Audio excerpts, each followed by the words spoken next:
I heard God's voice in a huge way. It was subtle, as God's voice usually is, but I knew God was speaking.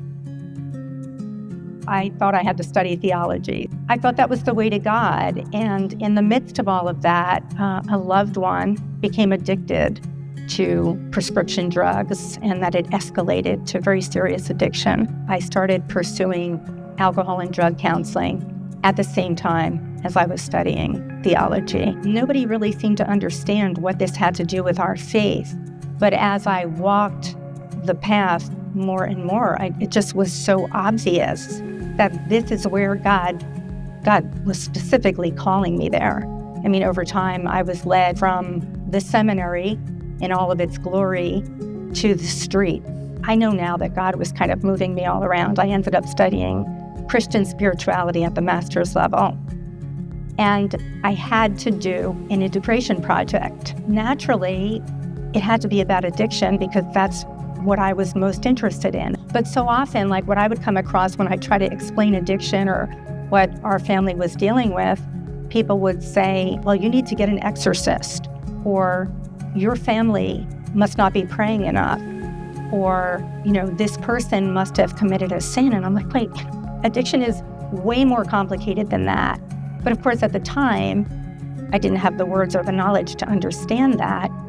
This is what I tried to present in the We Thirst series. I covered the bio-psycho-social spiritual model of addiction through the lens of our Catholic faith. The other thing that was really important was to help people understand the person behind the disease. Deep inside, we're all created in the image of God.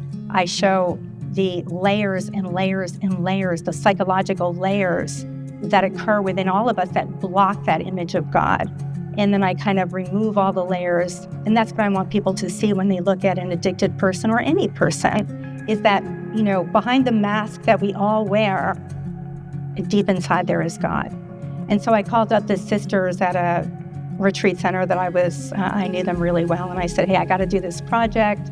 I just have to present it for an audience. Do you mind if I come over? I showed up and 35 people were there, which is amazing. I know now because, it's hard to get 35 people to come out for anything. Within a week, I think someone called and said, we'd like to have the We Thirst series at our church. And I said to my husband, they're calling for the We Thirst series. It was my project. And I'm like, that's cool, And that's how it started. Every time I would present at one church, I would get a call from another church. It's just amazing to me what has happened. I still have people who say, it's not in our church.